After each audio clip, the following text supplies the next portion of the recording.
Excel 2007, data security. I want to make sure that you know all the ins and outs of securing your data. We're going to talk about encrypting it or scrambling the information, digitally signing it to help ensure that your information is not tampered with. We'll talk about protecting it via a password, so only those with the special password can even open your spreadsheet.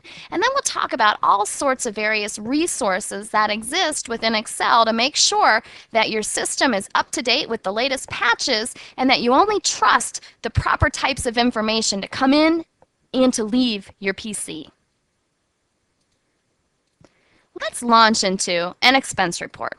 Our goal here is to secure this file. Chances are in your environment, when you're dealing with Excel, you are dealing with private information, whether it be your personal finances or some sort of proprietary sensitive information within your company. So you want to make sure it is secured and, of course, that you don't have viruses on your system that are wreaking havoc. So we're going to do a lot of security measures here, and then we're going to talk about ways that you can optimize Excel. So most of these items are in your Office button. We're going to come back to this over and over again. In fact, most of them are here in your Prepare area.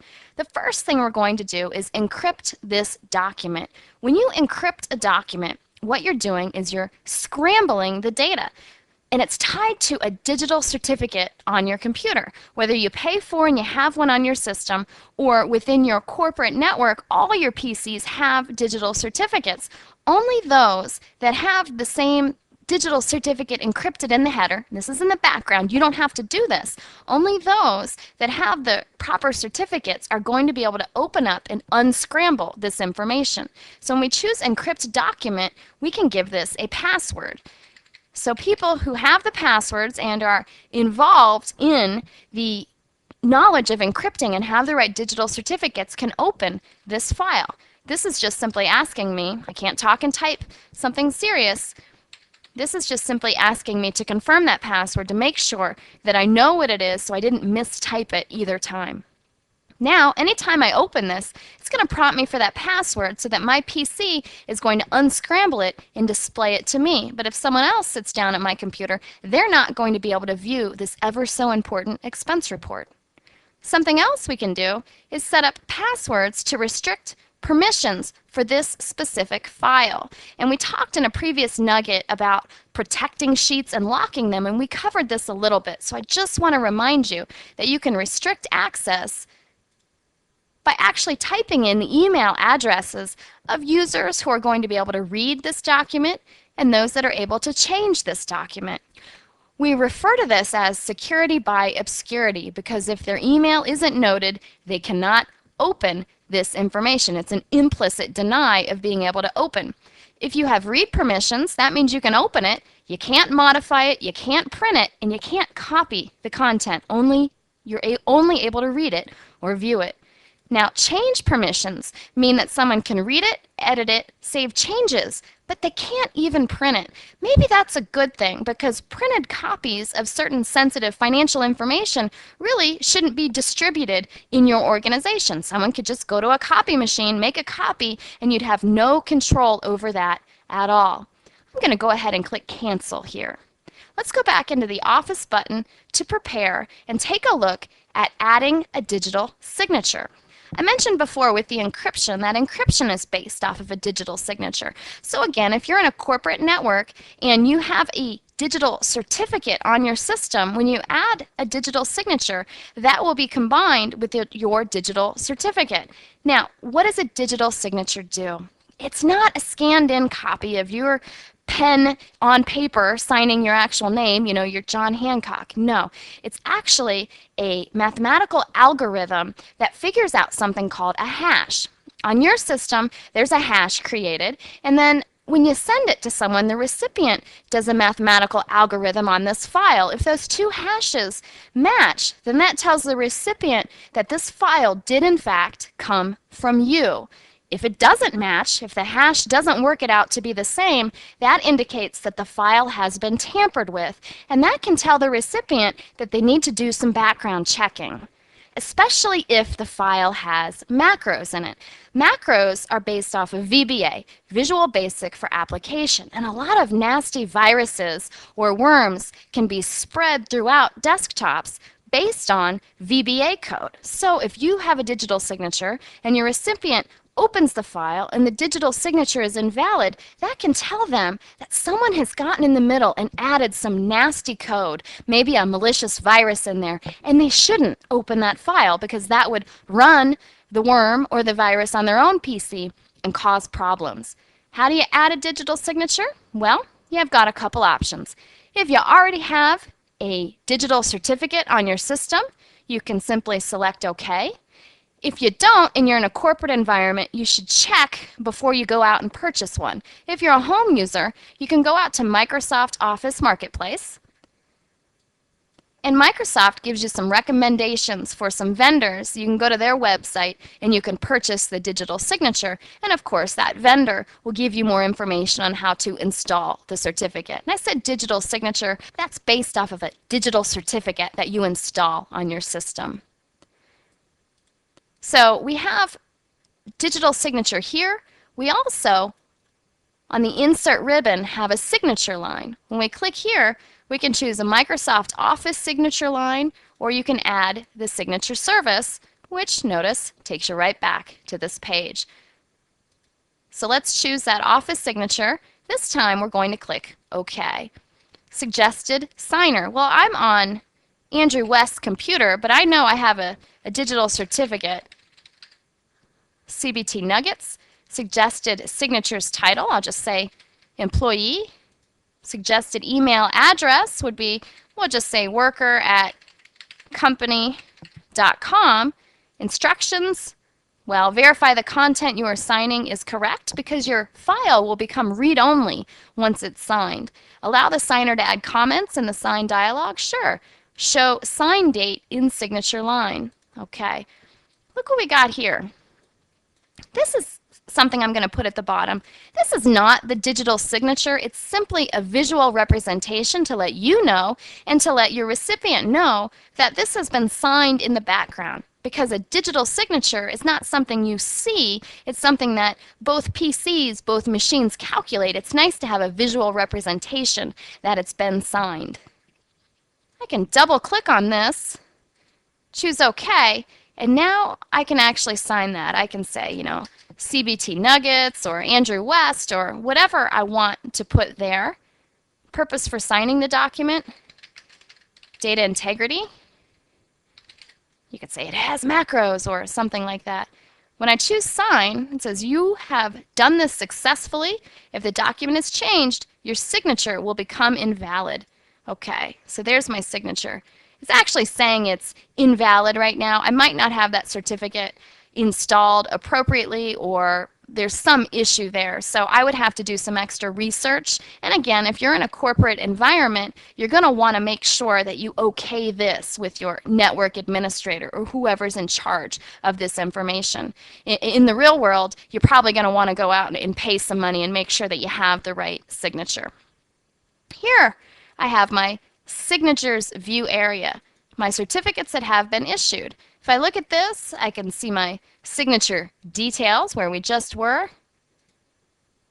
We can see the signature setup that I went through, and I can remove the signature if I want to. Notice I'm in read-only mode. If I click on my ribbon, everything's grayed out.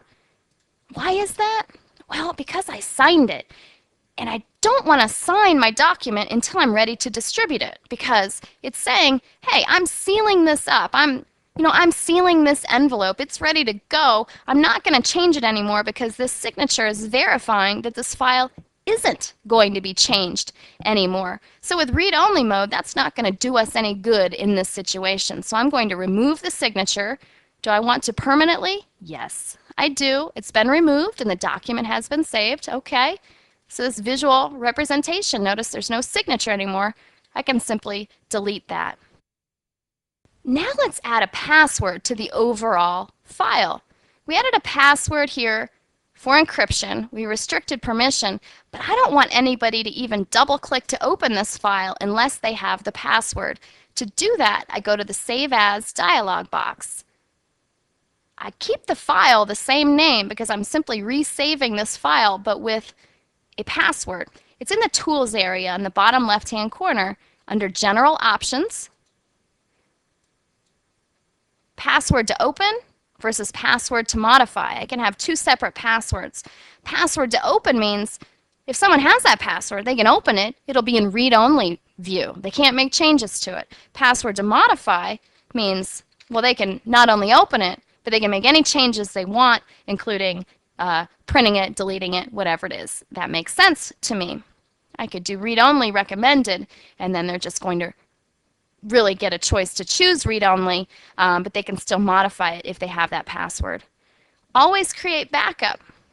That's for fault tolerance, so that you don't ever lose your file. If this file becomes corrupt, you'll still have a backup of it.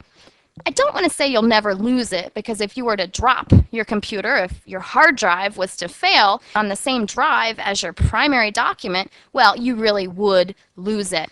I'll choose OK. Re-enter password to modify. This is just that confirmation, making sure I didn't type it incorrectly. All right.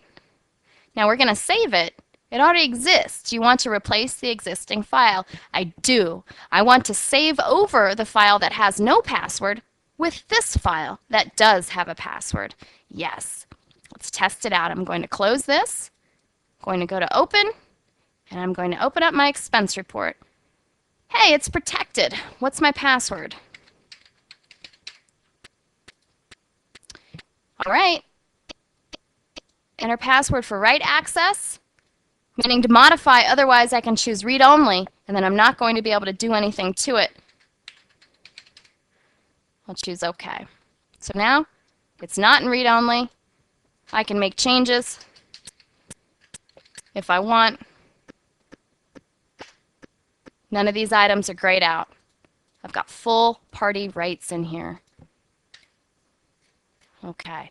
Now, I just want to show you how to remove that password in case you change your mind. Back to Save As, same file name, Tools, General Options. You simply remove these passwords. Okay. Save over it, yes.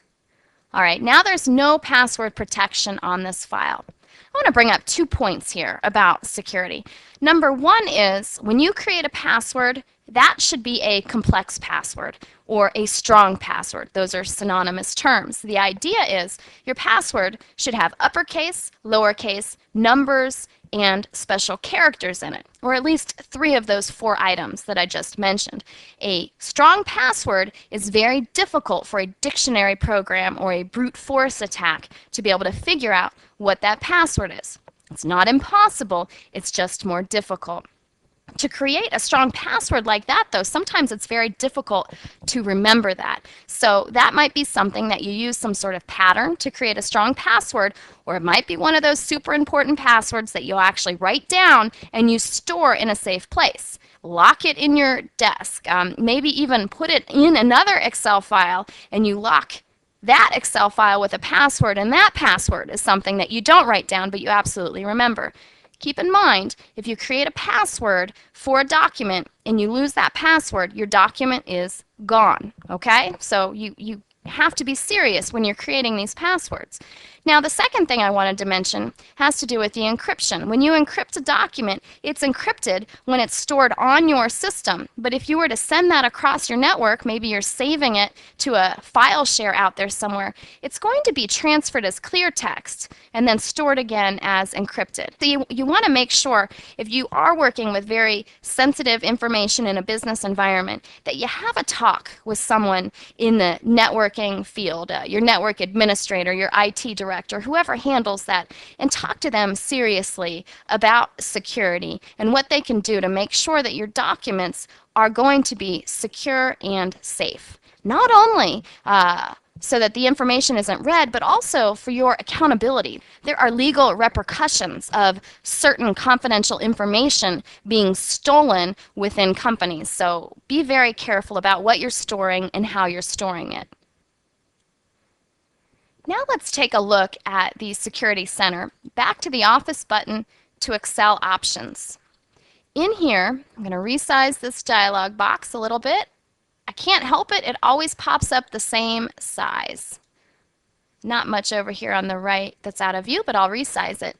Let's take a look first at the Trust Center. There are a few important pieces here. The first thing is about privacy. Microsoft cares about your privacy, as it says right here. So they don't distribute your private information, your personal information, and they really try to make sure that you're not being a victim of a phishing attack and items such as that. So you can read more on that if you want to. I just wanted to bring that up since it's in this dialog box. What I think is pretty important is this Microsoft Windows Security Center. This is something that can really help fortify your personal computer. This is not specifically Excel. We accessed it via the Excel options, but you can get this from your control panel on your own personal computer or your work personal computer. Here's what's important: firewalls, automatic updates, and virus protection. I want to say, if you work in a corporate environment, this has to do with how your IT department wants to handle this. In the home world, you do want to make sure that you set up these items. A firewall is something that's going to limit attackers from sending information to your PC. It limits what type of protocol, what type of data is allowed to be transferred to and from your computer, and it can really help secure you against attacks. It can also help secure you against having openings in your system. These are called ports that you don't know about, and someone can just come in through your cable modem to a port that you have not secured with a firewall, access your data, or even take over your computer and make it a zombie to their network. So firewalls, turning those on, are very good. In a corporate environment, no doubt about it, you're going to have a network firewall on the outside of your entire network. Automatic updates are fantastic, and you can tell I've got these all on. Automatic updates, these are Microsoft's patches for holes that have been discovered in their operating systems and in their applications. Now, Microsoft is the biggest vendor for these items, so attackers have always wanted to attack Microsoft. They're a plum target. No matter what you think about Microsoft, the fact is they have the biggest market share, therefore they're the biggest target to be attacked. So when they realize at Microsoft that there's a hole, that something needs to be patched in Excel or Outlook or the Windows operating system, they'll send out an automatic update.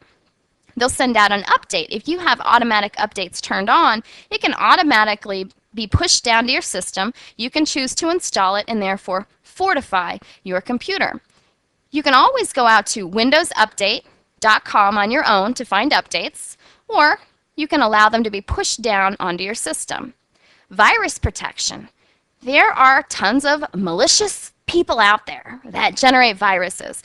Virus can be something that takes over your computer and destroys all your data. It can be something that just replicates like a worm. A worm is different than a virus, but they're pretty much all put into the same package, the same idea now. It can be something like a worm that just replicates itself all across the entire network and brings down all types of network environments. It can be a malicious program like a Trojan horse program that actually logs what you type on your keyboard, a keyboard logger, like your special password. So by having virus protection installed and up to date, because you need it up to date because these bad guys are creating viruses every single day. So if you have old antivirus software, it's doing you no good against these new viruses. So you do want to have virus protection installed, and you can set it up to automatically update with the vendor also. So security is of the utmost importance for your efficiency, for your privacy, and of course for anybody's sensitive data that exists on your PC as well. Of course, there are links over here, resources, so you can find out more information on your own. But hopefully, it's something that you already have set on your system. Security, very important. You also have the Trust Center settings here. We're in our Trust Center message bar. This is where you can limit whether or not ActiveX applications are shown, are displayed, what you're blocking, all sorts of different details within this Trust Center can help you nail down, hey, Who are you going to trust? What locations are okay to open files from? Add-ins. Only allow add-ins that are signed with that digital signature from a trusted publisher. ActiveX settings could, ActiveX programs could also have viruses built in with them or bad pieces of code, so you can be very cautious about what ActiveX settings you allow. I do have prompt me before enabling these controls. You've probably noticed it on your own computer. You have a yellow bar that pops up at the top of an application or maybe your browser, and it tells you that the program is trying to install an ActiveX control. Is that okay? Macro settings. I have disable all macros with notification, but I might want to take all of them that are signed. That's okay. It depends on your environment, again, how often you're using macros and how trusted they are. The message bar, this is that message bar that's yellow that tells me that something has been blocked. External content. I want to be prompted about data connections because I want to know what I'm connecting to, who's trying to connect to me, so I have some control over it. I could lay down the law, though, and disable all data connections, but that's probably not too efficient if I'm trying to get some work done. And here are those privacy options. I like this one. Check Microsoft Office documents that are from or link to suspicious websites. This plays into the whole idea that there are phishing websites out there and Microsoft's trying to protect you. A phishing website is that portrays itself as something that it's not, just so it can grab your account number, your password information, your eBay login, and they can suck your accounts dry just because you think that you're talking to your bank, but you're really not. So Microsoft is trying to prevent that. We also have resources here in our Excel options. Get updates, those are the Windows updates we were just talking about. Run Microsoft Diagnostics. This doesn't have to do with security, this has to do with the behavior of your installation of Microsoft Office. If you notice it's not performing like you think it should, you can diagnose it and your PC will do its best to repair the program so that you don't have to uninstall it and reinstall it. Of course, you can contact Microsoft and let them know what you think. Activating Microsoft Office. This is to prevent piracy, so that I don't have a stolen copy, a pirated copy of Office installed. When I install it, it asks me to activate it. If I don't activate it within 30 days, I simply can't use it. This activation feature came about in the XP products, the XP operating system, and then Office XP, which was the 2002 version. I could go right on out to Microsoft Online, and here I can see my version. I'm in Excel 2007, which is referred to as Excel number 12. That about does it for all of our security options. The last thing I'd like to mention is back up your data. If you have a very important spreadsheet that's stored on your C drive and your C drive crashes, your document is going to be gone. So make sure that if you're a home user, you have an external hard drive that you store all this very important information to, or back it up to DVDs or CDs or one of those external flash drives, those thumb drives. Those are getting pretty large now. If you work in a corporate environment and you store your spreadsheets out to a file server, chances are they're being backed up on a regular basis, maybe even hourly. Something worth you checking into, though, within your own environment, just to make sure that you don't lose your precious data. Because after all, there's a reason why we spend all this time in Excel adding information and making changes. In this day and age, it seems like everyone's out to attack your system. So hopefully you have some ideas on how you can encrypt the data, how you can digitally sign it to help prevent it from being tampered with, how you can protect your file with a password, and where you can go for all sorts of different resources to make sure that you have a firewall, the latest updates, and of course to make sure that you do have the appropriate antivirus software. I hope this has been informative for you, and I'd like to thank you for viewing.